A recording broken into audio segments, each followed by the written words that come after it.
마가복음 19장 20에서 27절까지 제가 받들어 읽겠습니다. 또 한 사람이 와서 이르되 주인이여 보소서 당신의 한 문화가 여기 있나이다. 내가 수건으로 쌓아두었나이다. 이는 당신이 엄한 사람인 것을 내가 무서워함이라.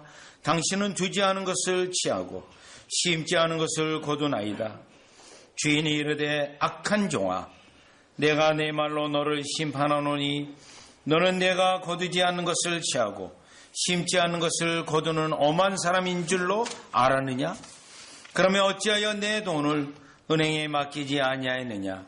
그리하였으면 내가 와서 그 이자와 함께 그 돈을 찾았으리라 하고 곁에 섰는 자들에게 이르되 그 한 문화를 빼앗아 10문화 있는 자에게 주라 하니 그들이 이르되 주여 그에게 이미 10문화가 있나이다.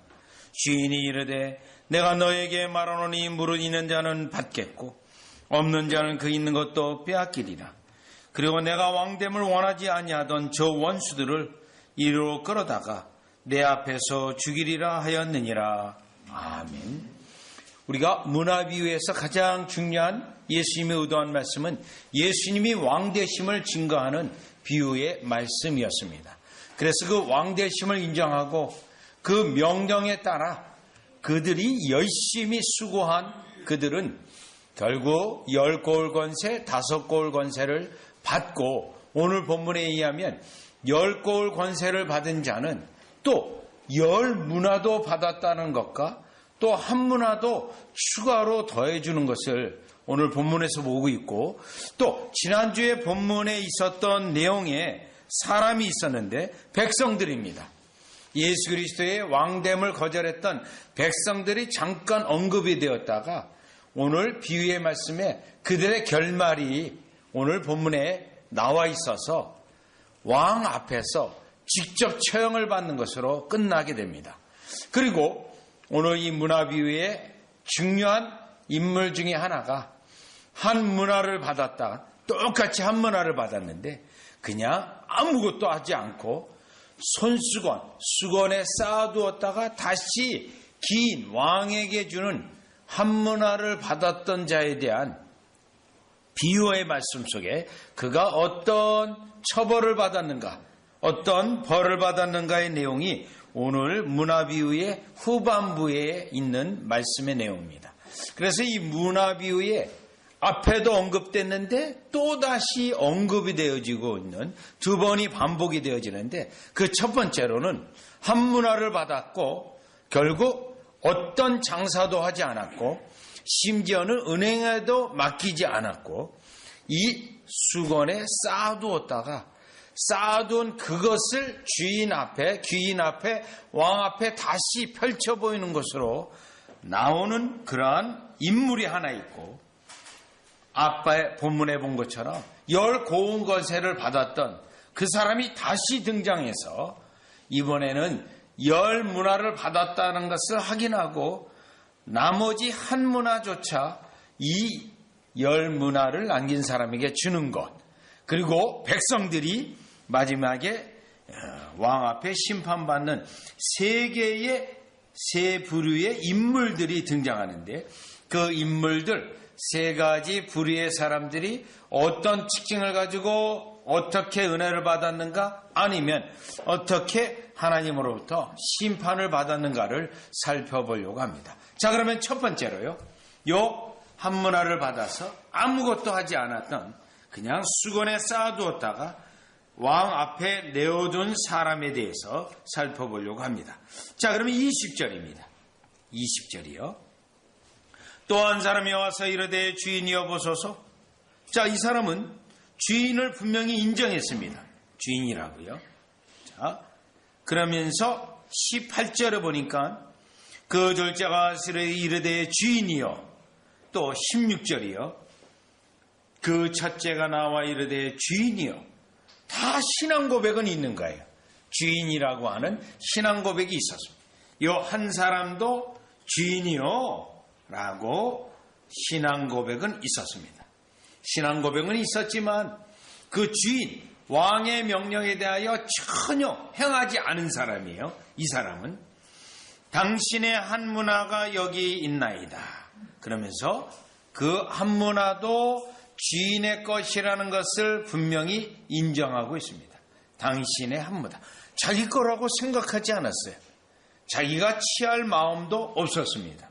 자, 이 정도 보면 그래도 괜찮은 듯 보입니다. 그런데 내가 수건으로 쌓아두었나이다 라고 되어 있습니다. 내가 수건으로 쌓아두었다. 즉 이 부분부터 왕의 명령, 귀인의 명령을 전혀 귀담아 듣지 않았다라는 것을 알 수 있습니다. 전혀 장사하라 라고 했는데 그 장사가 일을 남기든 손해가 보든 주인은 관계없어요. 충성했는가, 열심히 했는가, 성실히 했는가, 다만 그것을 보기 위해서 명령을 내렸는데 그 주님이 말한 것에 대해서는 전혀 귀를 기울이지도 않았고 마음에 두지 않았습니다. 여러분, 왕의 명령에 마음을 두지 않고 귀를 기울이지 않았다는 것은 결국 어떤 거죠? 자기 생각대로 그냥 한다는 거예요. 하나님의 말씀에 염두에 두지 않는다는 것은 그냥 내가 생각하는 대로, 내가 원하는 대로, 내 마음의 원칙대로 행하는 것을 말합니다. 그래서 손수건의 수건, 원래 이것도 영어 번역은 손수건이라고 되어 있어요. 수건으로 쌓아두었습니다. 이 부분이 하나님의 말씀에 대하여 전혀 주의를 기울이지 않은 거죠. 여러분, 예를 들어서 우리 어린이들이나 때때로 제가 어떤 두부를 사러 간다고 할 때 여러분, 마켓에 가면 두부가 많습니다. 종류가요. 아주 부드러운 두부도 있고 또 단단한 두부도 있고요. 또 순두부도 있고요. 이 두부가 종류가 여러 개예요. 그런데 만약에 이와 같이 찌개용 두부를 사오세요 했어요. 그런데 두부를 사러 가기는 분명히 사러 갔는데 이 찌개용인지 아니면 이 부침용인지 전혀 기억이 안 나서 그냥 아무 두부나 하나 사가자. 그러면 두부 찌개용을 사가지고 오라고 한 그 말에 주의를 기울이지 않은 것이죠. 마찬가지입니다. 주님이 지금 장사하라고 했는데 거기에는 마음을 두지 않았어요. 새겨두지 않았어요. 그러다 보니 어떤 현상이 일어났냐면 21절입니다. 이는 당신이 엄한 사람인 것을 내가 무서워함이라. 자, 엄한 사람이다. 사실 주인은요, 주려고 한 거거든요. 더 주려고요. 그것을 왜곡해서 엄한 사람이라고 스스로 판단을 했습니다. 즉 하나님의 마음의 의도를 전혀 파악하지 못했고 왕의 의도를 전혀 파악하지 못했고 자기가 생각하는 대로 자기가 판단하는 대로 엄한 사람이라고 판단해버리고 만 것입니다. 그래서요, 당신은 두지 않은 것을 취하고 심지 않은 것을 거두나이다. 더 그 다음 한 말은 더 악하게 말을 했어요. 임금에 대하여 주인의 의도와는 전혀 다른 자신의 편견과 자신의 생각과 자신의 고집으로 이 주인을, 왕을 악하게 말하고 있는 것입니다. 자, 이러한 부분은 결국 이 악한 종이라고 불러요. 22절에 보니 주인이 이르되 악한 종아라고 그 앞에서 10문화를 남기고 5문화를 남긴 사람들에게는 착한 종이다라고 말을 했고요. 충성됐다라고 말했지만 여기는 악하다라고 되어 있습니다. 그러면 착한 것과 대조되고 있는 이 악하다는 것은 한마디로 얘기한다면 주인의 말에, 왕의 말에 귀를 기울이고 그 왕의 말에 순종하기보다는 자기 생각과 자기 고집과 자기 판단에 고집을 부리고 이와 같이 왕의 명령을 거스린, 지키지 않은, 수행하지 않은 그들을 말하고 있는 것입니다. 따라서 이 하나도 남기지 아니하고 그대로 주인 앞에 내놓았던 그는 자기 생각과 자기 편견과 자기 고집으로 똘똘 뭉쳐서 왕의 생각과 왕의 의도와 왕이 축복하는 것을 전혀 무시한 악한 종이라고 결론 나는 이 사람을 의미합니다. 자, 이러한 종류의 사람은 구약 성경부터 우리 주님이 계속 책망합니다. 이스라엘 백성에게 특별히 목이 뻣뻣하고 말을 듣지 않는 자라고 말합니다. 하나님의 말씀을 듣지 않는 자라고 말하는데 출애굽기 32장에서 가보면 분명히 시내산에서 하나님의 놀라운 임재를 경험했고 그들이 하나님의 백성으로 불렀다고 하는 시내산의 경험이 있는데요. 모세가 계명을 받으려고 올라간 그 시점에 하나님이 그들에게 어마어마한 역사로 났는데도 불구하고 그 하나님을 곧바로 잊어버리고 금송아지를 섬겼던 그들에 대하여 지금 책망하고 그들을 심판하게 되는데 한번 가보겠습니다. 출애굽기 32장 8절 10절에 출애굽기 19장에서 어마어마한 하나님의 나타나는 임재를 체험했어요. 왜냐하면요, 화염이 일어나고 천둥이 치고 번개가 치고 분명히 하나님이 역사한다는 걸 봤어요. 그런데도 그들이 금송아지를 섬겼습니다. 금송아지요. 보니 출애굽기 32장 7절에 보면요, 내가 애굽 땅에 인도해낸 내 백성이 부패하였도다. 부패했어요. 그런데 뭐라고 말하냐면요, 나의 백성이 아니래요. 내 백성. 모세 너의 백성이다. 내 백성은 아니다. 모세 너의 백성은 되더라도 나 하나님의 백성은 아니다. 왜냐하면 부패되었다는 거예요. 하나님의 놀라운 기적과 역사와 말씀을 경험하고도 그거를 귀에 담아두지 않고 마음에 새기지 않아서 곧바로 잊어버린 그들이에요. 그래서 8절, 그들이 내가 그들에게 명령한 길을 속히 떠나. 분명히 말씀을 했는데 듣지를 않으니까요, 주의 깊게 듣지를 않으니까 계속 떠나요. 또요, 자기를 위하여 송아지를 부어 만들고 그것을 예배하며, 하나님만 예배하려고 됐는데 벌써 그걸 예배해요. 그것에게 제물을 드리며 말하기를 이스라엘아, 이는 너희를 애굽 땅에 인도해낸 너희 신이라 하였도다. 여호와께서 또 모세에게 이르시되 내가 이 백성을 보니 목이 뻣뻣한 백성이로다. 목이 뻣뻣합니다. 말을 듣지는 않는 거예요. 고개를 숙이고 예하고 그 말을 순종하고 해야 되는데요, 여전히 목이 뻣뻣하고 하나님의 말씀을 주의를 기울이지 않고 내 생각과 내 판단과 내 고집으로 살아가는, 특별히요 한 문화를 받았다는 이 말씀에서 그는 분명히 그리스도로부터 부르심을 받은 사람이에요. 교회 안에 있는 사람입니다. 하나님의 백성으로 일컬을 수 있는 그러한 위치에 있음에도 불구하고 하나님의 말씀에 귀를 기울이지 않고 마음에 새겨두지 않고 자기 생각, 자기 편견, 자기 고집으로 살아가는 자가 결국 우리 주님 보시기에는 악한 종으로서 결국은 그가 생각한 대로, 그가 행한 대로 우리 예수님이 심판할 것을 말하고 있습니다. 그러면서 그가 얼마나 귀인의 마음에 생각하지 못했냐면 23절이에요. 그러면 어찌하여 내 돈을 은행에 맡기지 아니하였느냐. 여긴 내 돈이라고 돼 있어요. 그런데 우리 주님은 원래 무슨 돈이죠? 우리에게 주는 돈이에요. 왜요? 열 문화를 남긴 사람에게 열 문화를 줬거든요. 이미 열 문화를 받기 이전에 성경 본문을 보면 열 고을 권세를 받았어요. 그런데 이 문화는 그러면 임금이 다시 취했는가 볼 때 아닙니다. 그것도 줬어요. 그런데 내 돈을 빼앗는 겁니다. 주님이요. 은행에 맡기지 아니하느냐.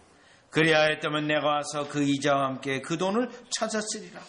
은행에 맡기는 최소한의 수고도 하지 아니하고 고집을 부리며 자기 생각대로, 잘못된 생각대로, 편견대로 살아간 그를 심판하는 그 모습이 이 한문화 그대로 수건에 쌓아두었다 내놓았던 그 인물에 대하여 말하고 있습니다.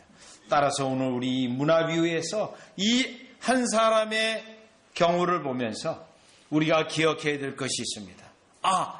자기 고집과 편견과 자기 생각대로 주님 앞에 살아가는 것이 얼마나 위험하다라는 것을 깨닫고, 목이 뻣뻣하다라고 말한 것은 주님 앞에 고개를 숙이지 않고 예 듣겠습니다 하고 숙이지 아니하고 고집 부리는 뻣뻣한 목을 가진 백성이라는 말 속에서 언제든지 저와 여러분을 주님 앞에 예 아멘 하고 잊어버리는 것가 아니라 주의 깊게 생각해서 그 말씀을 기억해서 말씀대로 행하는 저와 여러분이 되어주시기를 주 예수 그리스도의 이름으로 축원합니다. 자, 그러면 첫 번째 인물은 이와 같이 그가 다 있는 것까지 다 주인이 빼앗는 것으로 끝나게 됩니다. 그러면 24절이요. 이걸로 끝나는 게 아니고요. 열 문화를 남긴 사람이 다시 등장해요. 이래서 이 비유의 말씀을 드라마로 본다면 아까 상 받았는데 열 고울 것에 그런데 또 나타나는 거예요. 그만큼 이 인물이 중요하다는 겁니다. 그렇다면 보시죠. 24절 두 번째 사람은 열 문화를 남겼던 사람입니다. 다시 비유의 말씀에서 재등장합니다. 곁에 섰는 자들에게 이르되 그 한 문화를 빼앗아, 한 문화요. 이것은 결국 임금의 것이에요. 그게 빼앗는 게 당연합니다. 열 문화 있는 자에게 주라니. 열 문화 있는 자에게 이걸 통해서 열 고을 권세를 받았을 뿐만 아니라 이미 자기가 남긴 걸 다 받았구나. 주인으로부터요. 임금으로부터요. 여기서 깨달을 수 있는 것은 우리 주님이 우리에게 주신 거는요, 더 주시기 위해서 명령을 내리셨고 장사하라 하셨다는 것이지 주인이 일을 챙겨가기 위해서 장사하라고 명령을 내린 것이 아니라는 사실을 깨닫게 됩니다. 따라서 성경에서 우리 주님이 우리에게 명령할 때 항상 여러분이 전제해야 될 것은 나의 유익을 위해서 명령하신 겁니다. 시편에 보면요, 하나님은 내가 언제 가난한 적이 있느냐 이 말씀을 해요. 우주 만물을 지은 내가, 우주 만물에 있는 게 다 내 건데 내가 언제 한 번이라도 가난한 적이 있느냐. 내가 가난했기 때문에 너희들에게 재물을 바쳐라, 너희들에게 돈을 요구했나, 그런 적이 어디 있느냐 라는 말씀을 합니다. 시편 50편에 있는 말씀이에요. 50편이요. 그러니 우리 주님이 우리에게 명령하신 것은 여러분의 것을, 우리의 것을 탈취하게 한 거가 아니고요. 모든 명령이요, 말씀이 여러분에게, 우리에게 유익을 주게 한 겁니다. 결국 그 말씀에 충성했더니 유익이 되어지고, 유익이 되어졌을 때 이 열 문화의 사람은요, 그냥 유익이 아니에요. 하나의 문화까지 또 추가로 받는 겁니다. 자, 이 열 문화 남긴 사람은 이 입장에서 볼 때 그냥 열심히 장사했어요. 열 문화 남겼습니다. 자기 것이 된 거예요. 또요, 열 고을 권세를 받았어요. 자기 것이 된 겁니다. 그런데 이 한 문화가 세 번째예요. 이 한 문화마저도 열 문화 남긴 사람에게 주는 거예요. 그랬더니 얼마나 놀라운 축복입니까? 여러분, 이러한 축복을 우리는 비상한 축복, 예상치도 못했던 하나님의 은혜, 축복이라고 부르는데 이 은혜가 얼마나 큰지 25절 보세요. 그들이 이르되 주여 그에게 이미 열 문화가 있나이다. 옆에 있는 사람들이 시기심이 날 정도예요. 아니, 이것 열 문화 있는데 또 그 사람에게 줘요? 이렇게 시기심이 나서 지금 이 비유 속에 왕에게 이 질문을 합니다. 여러분, 이미 있는데 또 주는 거예요. 너무너무 많이 받으니까 어떻게 돼요? 셈이 나는 겁니다. 셈이요. 실제로 여러분 퀴즈 대회를 했어요. 뭐 교회에서도 때때로 키즈대도 하고 운동회도 하지 않습니까?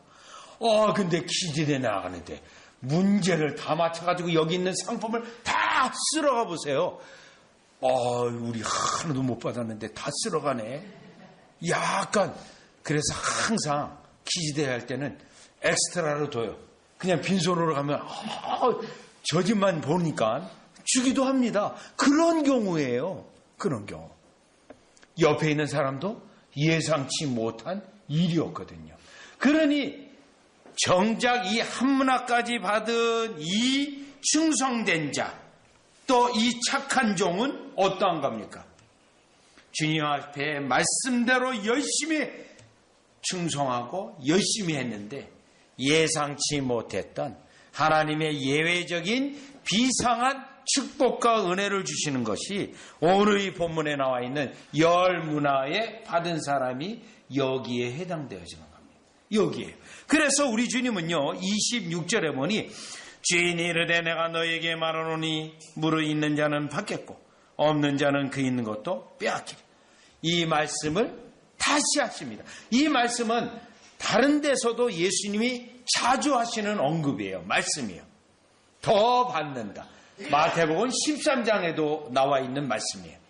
자, 이 말씀에서 우리가 깨닫는 것은 비유의 말씀에 열 문화 남긴 사람이 마지막 비유 끝날 때 또 재등장함을 통하여 우리로 하여금 다시금 주님이 다시 오실 때까지 충성하고 수고하고 성실히 행하는 자에게 비상한 은혜와 축복이 있다는 것을 이 비유의 말씀을 통하여 우리에게 말씀하고 있습니다. 여러분, 우리 주님이 예외적으로 비상하게 보너스적으로 주시는 이 은혜는 누가복음에서 하나의 주제예요. 누가복음 6장 38절로 가보세요. 누가복음에서 중요한 주제입니다. 누가복음 6장 38절이에요.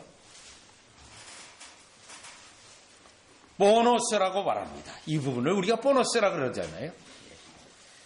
주라, 그리하면 너에게 줄 것이요 곧 후이되어.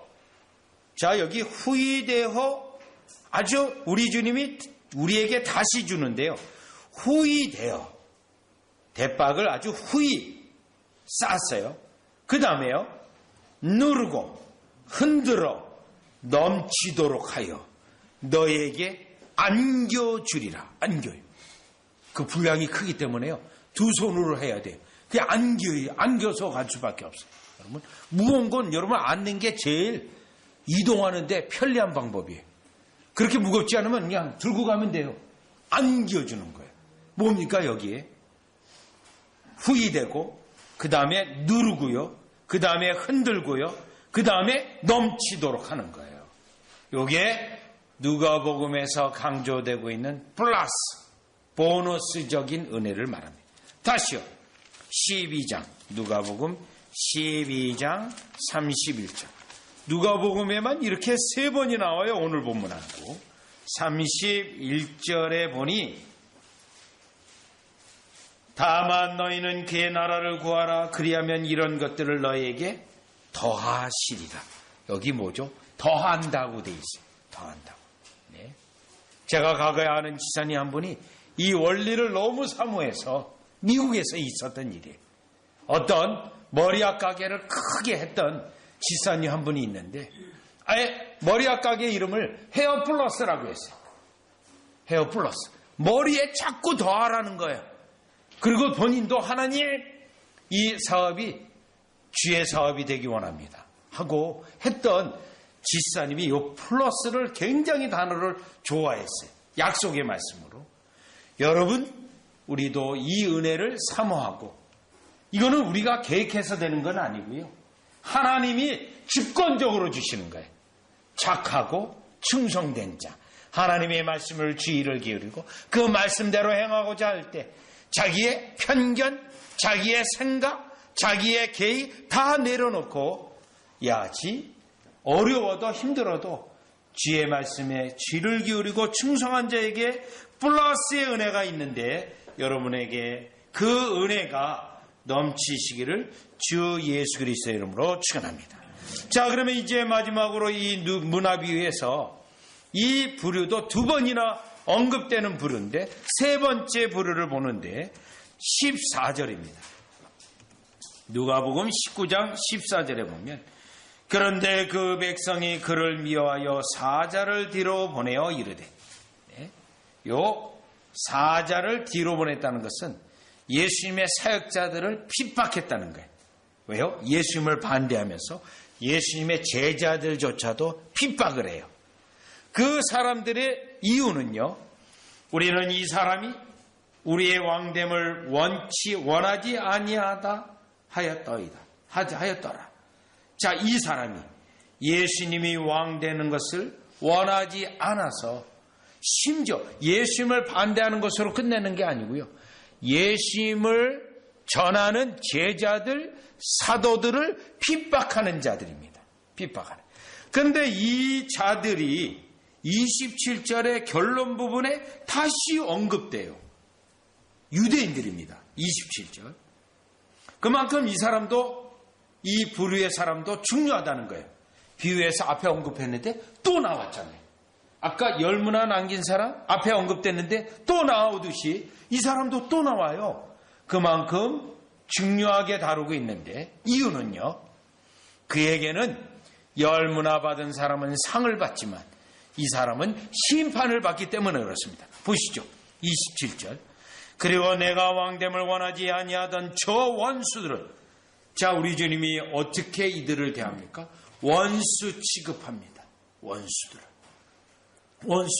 예수님을 거부하고 예수님을, 제자들을 거부하고 핍박하고 복음을 거부하고 있는 유대인들을 우리는 볼 수가 있는 거예요. 이리로 끌어다가 내 앞에서 죽이라 하였느니라. 예수님이 재림하실 때 그들에게 가장 강력한 하나님의 심판이 이루어지는 것을 이 문화비유의 결론으로 말하고 있습니다. 물론 여기에 있는 이 종교적 지도자, 유대인들, 하나님을 안다고 하지만 예수 그리스도를 거부하는 그들을 이 본문 속에 포함하고 있고요.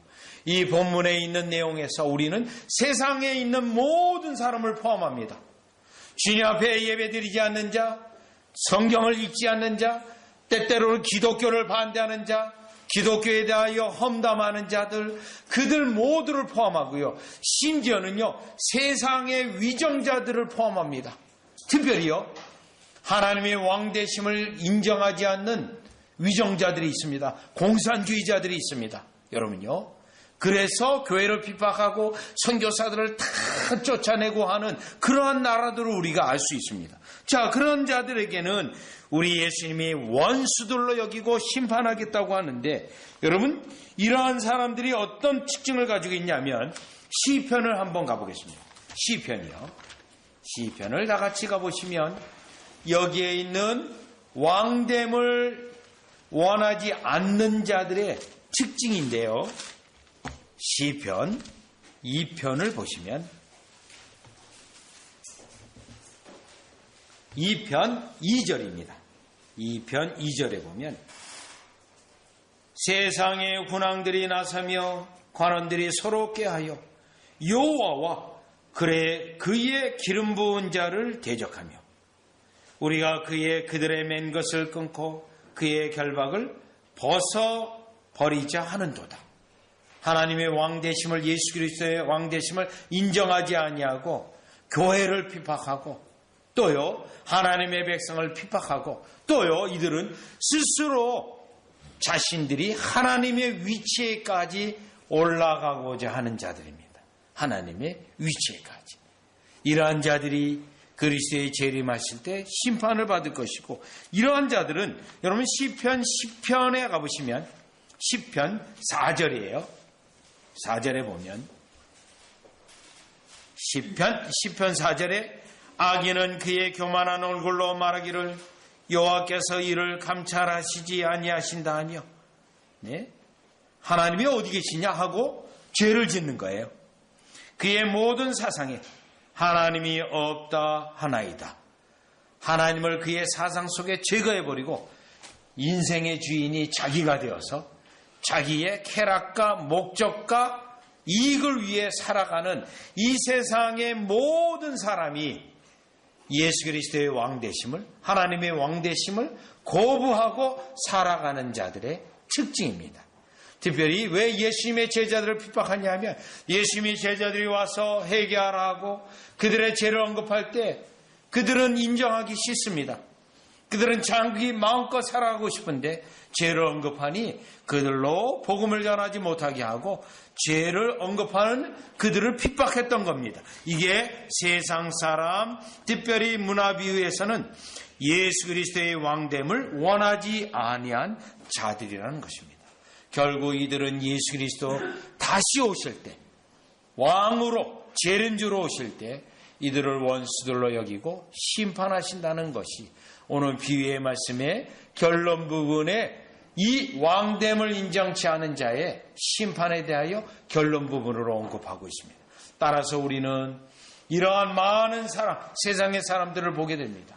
그들에게 그리스도가 왕되심을, 하나님의 왕되심을 증거하고 그들로 회개가 일어나도록 우리가 수고하고 그들이 이 가르침에 반박하고 거슬리고 그들이 대적을 한다면 그들과 멀리 해야 되는 지혜를 가지고 있는 여러분이 되어주시기를 주 예수 그리스도의 이름으로 축원합니다.